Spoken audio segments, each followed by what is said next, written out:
અમેરિકાના વિદેશ મંત્રી માર્કો રૂબિયો હાલ ભારતના પ્રવાસે છે। જોકે દિલ્હીમાં યોજાયેલી એક પ્રેસ કોન્ફરન્સમાં માર્કો રૂબિયોએ કહ્યું હતું કે દુનિયાના દરેક દેશમાં સ્ટુપિડ પીપલ એટલે કે મૂર્ખ લોકો હોય છે। તેમના આ નિવેદનની ભારતમાં તો વ્યાપક ચર્ચા થઈ, પરંતુ સાથે જ અમેરિકાના સ્થાનિક રાજકારણમાં પણ આ મુદ્દે ગરમાવો વધ્યો છે।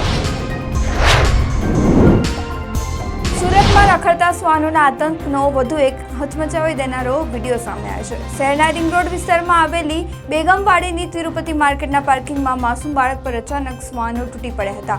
બાળકને નિશાન બનાવતા આસપાસ હાજર લોકો તરત જ દોડી આવ્યા હતા અને શ્વાનોને ભગાવી બાળકને બચાવવાનો પ્રયાસ કર્યો।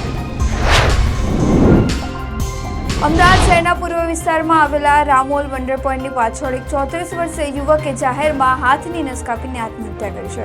મૃતકે જાહેરમાં કાચના એક તીક્ષ્ણ ટુકડા વડે પોતાના જમણા હાથની નસ કાપી નાખી હતી, જેના કારણે ભારે રક્તસ્રાવ થતાં તેમનું મોત નીપજ્યું હતું। ઘટનાની જાણ થતાં જ રામોલ પોલીસનો કાફલો ઘટના સ્થળે દોડી આવ્યો।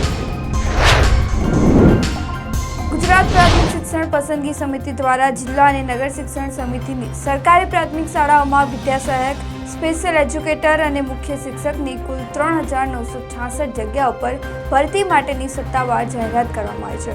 આ ભરતી પ્રક્રિયા માટે આગામી 1 જૂન 2026ના રોજ બપોરે 12 વાગ્યાથી ઓનલાઈન અરજી સ્વીકારવાનું શરૂ થશે, જે 10 જૂન 2026ના રોજ સાંજે 3 વાગ્યા સુધી ચાલશે।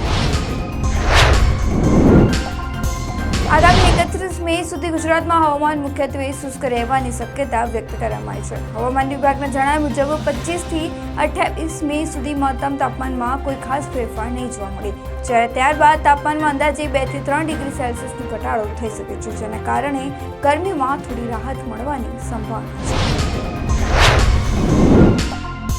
સુપ્રીમ કોર્ટે નીટ પેપર લીક કેસમાં સોમવારે નેશનલ ટેસ્ટિંગ એજન્સી પર નારાજગી વ્યક્ત કરી। કોર્ટે કહ્યું, આ દુઃખદ છે કે એનટીએ અગાઉ થયેલા પેપર લીક કેસમાંથી કોઈ બોધપાઠ લીધો નથી। કોર્ટે એનટીએને ગુરુવાર સુધીમાં સોગંદનામું દાખલ કરવાનો નિર્દેશ આપ્યો છે અને આગામી સુનાવણી 29 મેના રોજ થશે। તેલ કંપનીઓએ આજે 25 મેના રોજ પેટ્રોલ ₹2.61 પ્રતિ લીટર અને ડીઝલ ₹2.71 પ્રતિ લીટર મોંઘું કર્યું છે। આ વધારા પછી દિલ્હીમાં હવે 1 લીટર પેટ્રોલની કિંમત ₹102.12 અને ડીઝલની કિંમત ₹95.20 થઈ ગઈ છે। છેલ્લા ગણતરીના દિવસોમાં ઈંધણના ભાવમાં આ ચોથી વખત વધારો કરવામાં આવ્યો છે। અમદાવાદના પોલિટેકનિક ચોક રસ્તા પાસે IIM રોડ પર આવેલા જાણીતા આઉટલેટ છાસવાલામાંથી ખરીદાયેલા મિલ્ક શેકમાંથી જીવજંતુ નીકળવાની ચોંકાવનારી ઘટના સામે આવી છે। આ મામલે એમસીના ફૂડ વિભાગે ત્વરિત કાર્યવાહી કરીને ₹25,000ની પેનલ્ટી ફટકારી છે, તેમજ પ્રોડક્શન યુનિટ સામે પણ તપાસના આદેશ આપ્યા છે।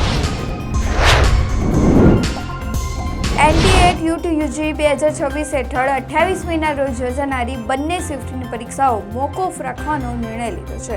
બકરીદની જાહેર રજાની તારીખમાં ફેરફારને કારણે આ પગલું લેવામાં આવ્યું છે। આ સિવાય નવી પરીક્ષા તારીખો અને નવા એડમિટ કાર્ડ ટૂંક જ સમયમાં જાહેર કરવામાં આવશે।